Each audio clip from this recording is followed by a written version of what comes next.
Something about the way that you talk to me, even when you're not around, I feel you, boy.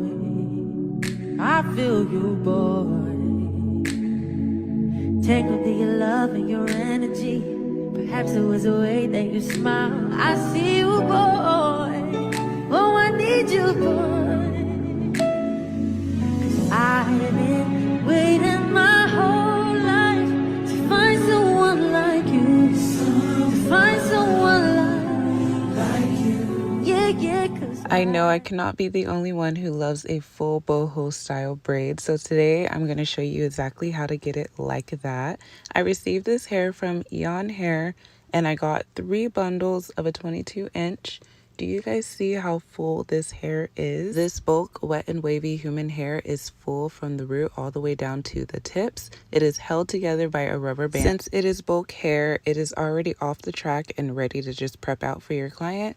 Also, you have no short hairs in this bundle, so it's very full. I'm 5'6" for reference, and their 22 inches hits my waist, so it is very true to length. Before my client even arrives, I love to prep out my human hair, so this is me just putting my hair onto my braiding rack. For anybody who's asking about the link to this braiding rack, it will be in my description.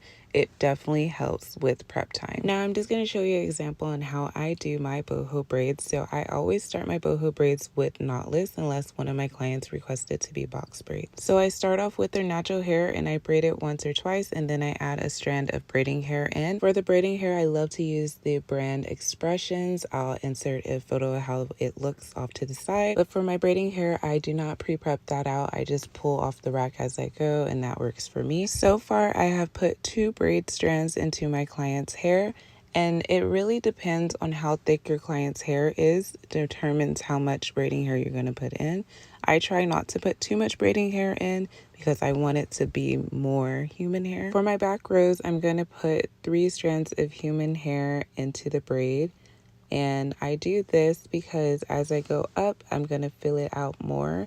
But as I'm on the bottom rows, I want to try to put my strands more lower on the braid, so the bottom of my boho set is nice and full by doing that. And as I go more higher in the rows, then I start to put the human hair at the root of the braid, and it just fills in really nicely. When you're putting in your human hair, for it to stay nice and secured into the braid, you want to give yourself some room when you're putting it in. So when you're putting your human hair strand in, you want to at least have an inch or 2 of the human hair braided in before you even pull it up. Therefore, you have that human hair that you're braiding with your braid. So when you're styling your hair or brushing it, your human hair strands aren't just slipping out. When a lot of people say, oh, my human hair is shedding, it just means that you didn't secure the human hair in the braid. I'm just going to continue to braid down, and as I'm braiding down, I'm adding a little bit of shine and jam to my braid just so I can slick everything into my braid. And I'll show you the products that I use for my boho sets and any braid set really. Okay, I put my 3rd human hair strand into the braid, and every time I put a human hair strand into the braid, I just pull it up into the bun that I have on my client's head, and that just gets it out of my way so I can continue to braid down. I measure where I want my hair to end up at, and I put in my final strands. I do 2 strands at the end just to weigh down the braid when I'm done tying it off. I feel that 1 strand doesn't really weigh it down good enough, and so 2 strands really puts the weight at the bottom, and it really helps fill out the boho set. Once I put in my 2 human hair strands, this part is really important because I don't use any braid glue. I just take a little piece of my human hair at the end and I wrap it around my braid, and I tie it in about 2 to 3 knots, and I sometimes wrap it again and then tie it again. And then I grab my tiny crochet hook. It looks like this. I'll link that in my description too. And I poke it in the knot that I've created. I pull that small human hair strand into my hook, and I just pull it through the braid. And it secures it so good. You do not have to worry about having glue on your braid that turns white or just sticks to everything. This literally will hold everything in place. You don't have to worry about nothing slipping out. One thing I really love about wet and wavy hair is you can wear it in 2 different ways. Right now I am spraying this hair down from how it was nice and fluffy to now it's going to be a defined curl. If you defined this hair and you want to wear it back fluffy again, you can always just wait till it dries and then dry brush this hair and it will get nice and fluffy and have a slight wave to it again. As I am spraying this style down, it is literally so soft. Like, this hair is such good quality.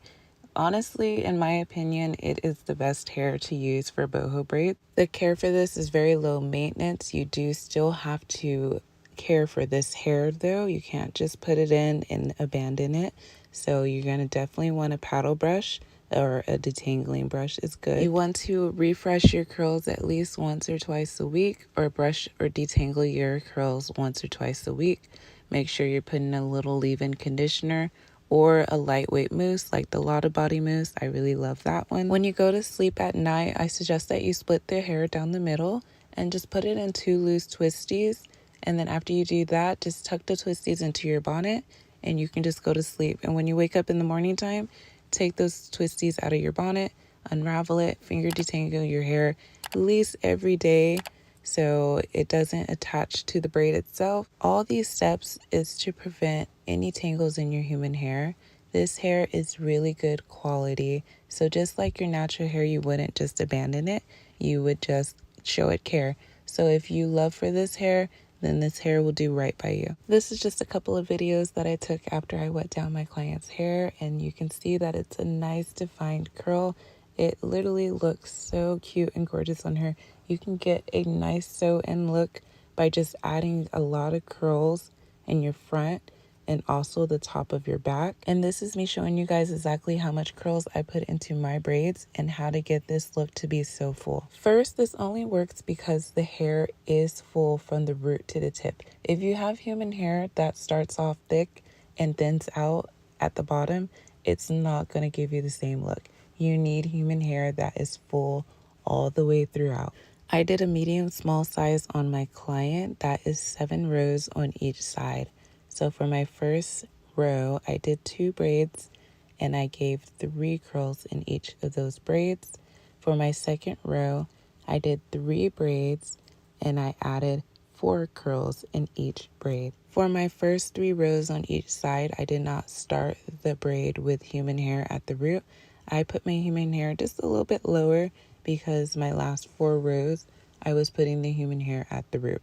For my third row, I did 3 braids and I added in 5 curls.